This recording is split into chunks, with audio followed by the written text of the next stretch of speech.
গত ৫ই আগস্ট ছাত্র জনতার আন্দোলনের মুখে দেশ ছেড়ে পালিয়ে যান সাবেক প্রধানমন্ত্রী শেখ হাসিনা। রাতারাতি পতন হয় আওয়ামী লীগ সরকারের। ৫ই আগস্টের আগে পরে বিভিন্ন মাধ্যমে দেশ ছেড়ে পালাতে শুরু করেন আওয়ামী লীগ সরকারের এমপি, মন্ত্রী, শীর্ষ নেতাসহ মাঠ পর্যায়ের কর্মীরাও। সরকারের অনুপস্থিতিতে দেশে শুরু হয় নানান সংকট। এমন উদ্ভূত পরিস্থিতি থেকে উত্তরণের লক্ষ্যে ছাত্র জনতা গত ৮ই আগস্ট অন্তর্বর্তীকালীন সরকার গঠন করে। কিছুদিন নীরব থেকে শুরু হয় শেখ হাসিনা তথা আওয়ামী লীগের রাজনীতিতে ফেরার গুঞ্জন। সময়ে সময়ে নেতাকর্মীরা অজ্ঞাত স্থান থেকে বক্তব্য, সামাজিক মাধ্যমে বিভিন্ন বিবৃতি দিয়ে উত্তেজনা সৃষ্টি করতে শুরু করেন। এর মাঝে শেখ হাসিনার সঙ্গে কয়েকজন নেতাকর্মীর কল রেকর্ড ফাঁস হলে পরিস্থিতি আরও ঘোলাটে হতে শুরু করে।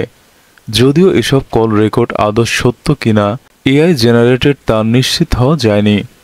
সর্বশেষ আমেরিকার প্রেসিডেন্ট নির্বাচনে ডোনাল্ড ট্রাম্প বিজয়ী হওয়ার পর আওয়ামী লীগের বহু নেতাকর্মীও হয়তো ভাবছেন তাদের নেত্রীর দেশে ফেরা এখন শুধু সময়ের অপেক্ষা। কিন্তু বাংলাদেশে শেখ হাসিনার রাজনৈতিক পুনর্বাসন কি আদৌ সম্ভব? এই অত্যন্ত স্পর্শকাতর বিষয়টা নিয়ে দিল্লি কি ভাবছে?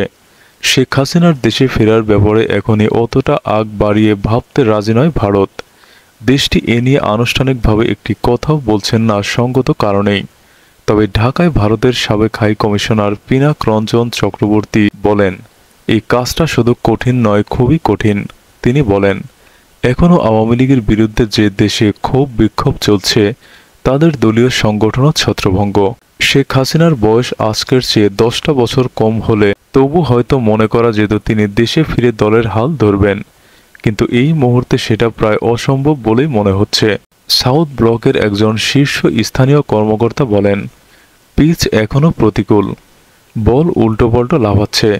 এরকম সময় চালিয়ে খেলতে গেলে হিতে বিপরীত হতে পারে।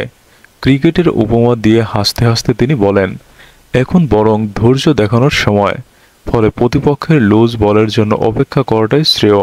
রাজনীতির উইকেটে পোড় খাওয়া ব্যাটার শেখ হাসিনাও নিশ্চয়ই এটা জানেন এবং সেই অনুযায়ী উপযুক্ত সুযোগ এলে তবেই সেটা কাজে লাগাবেন। ভারতও আপাতত এটুকুতেই তাদের ভাবনা সীমিত রাখছে।